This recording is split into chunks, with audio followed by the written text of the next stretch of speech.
வாழ்க வையகம், வாழ்க வளமுடன்.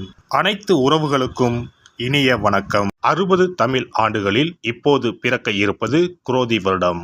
இது 60 ஆண்டுகளில் 38வது வருடம். தற்போது இந்த தமிழ் புத்தாண்டு பிறக்கும் சமயத்தில் மேசத்தில் சூரியன் குரு, கன்னியில் கேது, கும்பத்தில் செவ்வாய் சனி, மீனத்தில் புதன் சுக்கிரன் ராகு என்ற கிரக அமைப்பு காணப்படுகிறது. அதோடு இந்த வருடத்தில் மேசத்தில் இருந்து ரிஷபத்திற்கு குரு பகவான் இடமாறும் இடப்பெயர்ச்சியும் நடக்க இருக்கிறது.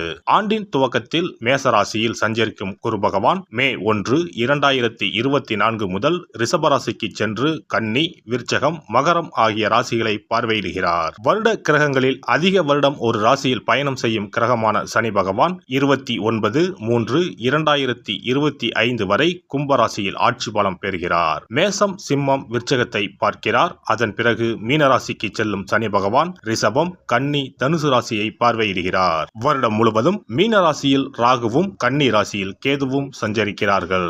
இந்த குரோதி ஆண்டில் மேன்மையான பலன் பெறும் ராசிகள் மேசம், கடகம், கன்னி, விருச்சகம், மகரம். ஒவ்வொரு தமிழ் புத்தாண்டு வருடம் பிறக்கும் போது சூரிய பகவான் தனது உச்ச வீடான மேசத்தில் சஞ்சரிப்பார். ஆனால் இந்த குரோதி வருட புத்தாண்டை சிறப்பிக்கும் வகையில் குருவும் மேசராசியில் நிற்கிறார். இது போன்ற கிரக அமைப்பு 12 ஆண்டுகளுக்கு ஒருமுறை மட்டுமே உருவாகும். கால புருஷ 5ஆம் அதிபதியும் பூர்வ புண்ணியஸ்தான அதிபதியுமான சூரியனுடன் கால புருஷ 9ஆம் அதிபதி பாக்கியாதிபதியுமான குரு சேருவதால் தர்மம் தலைத்தோங்கும், ஆன்மீக நாட்டம் அதிகரிக்கும், ஆன்மீக ஸ்தலங்கள் புனர் அமைக்கப்படும், தொழில் முனைவோர் ஏற்றம் காண்பர். இந்த வருடம் முழுவதும் நிலவக்கூடிய கோல்சார நிலைகளின் அடிப்படையில் இந்த ஆண்டு நன்மை தீமைகளின் அளவு அவரவர் செயல்களால் கூடவோ குறையவோ கூடிய ஆண்டாக இருக்கும். மக்களிடையே உதவும் மனப்பான்மையும் பக்தி மார்க்கத்தில் நாட்டமும் அதிகரிக்கும்.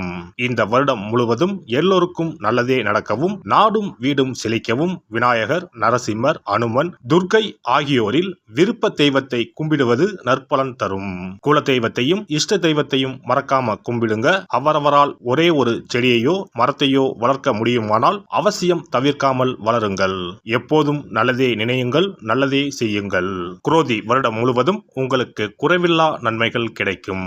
சிம்ம ராசி அன்பர்களே, சித்திரை மாதம் முதல் தொழில் குருவாக 10ஆம் வீட்டில் வந்து அமரப்போகிறார் குரு பகவான். தொழில் ஸ்தான குருவின் பார்வை உங்கள் ராசிக்கு 2, 4, 6ஆம் வீடுகளின் மீது விழப்போகிறது. சனி பகவானும் கண்டச்சனியாக அமர்ந்து உங்கள் ராசியை பார்வையிடுகிறார். 10இல் குரு வந்தால் பதவியில் மாற்றம் வரும், தொழில் வியாபாரத்தில் மாற்றம் உண்டாகும், பதவியில் புரமோஷன் கிடைக்கும், சொத்து வண்டி வாகனம் வாங்கலாம். உத்தியோக உயர்வை தரும் குருவின் பார்வை உங்கள் ராசிக்கு 2, 4, 6ஆம் வீடுகளின் மீது விழுகிறது.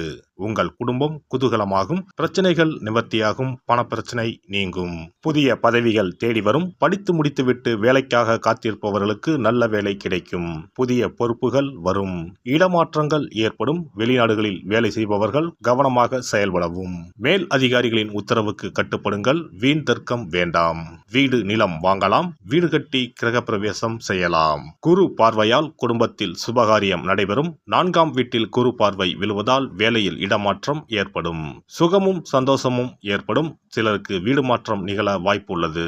6ஆம் வீட்டில் குருவின் பார்வை விழுகிறது. கடன் பிரச்சனைகள் நீங்கும், எதிரிகள் தொல்லை நீங்கும்.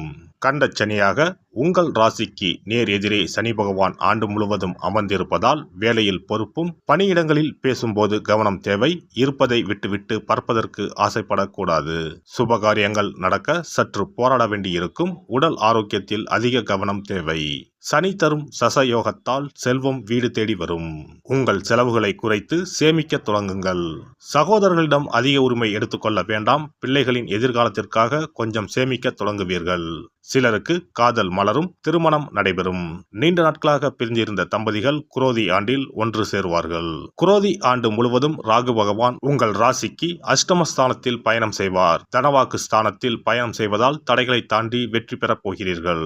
மனக்கவலைகள் நீங்கும், போட்டிகளை சமாளித்து வெற்றி பெறுவீர்கள். இந்த ஆண்டு முழுவதும் பண விஷயத்தில் வாக்கு கொடுப்பதை தவிர்த்து விடுங்கள். எந்த இக்கட்டான சூழ்நிலையும் மன உறுதியுடன் சமாளித்து வெற்றி காண்பீர்கள். மே மாதத்திற்கு பிறகு வெற்றிகள் உங்களுக்கு தேடி வரப்போகிறது.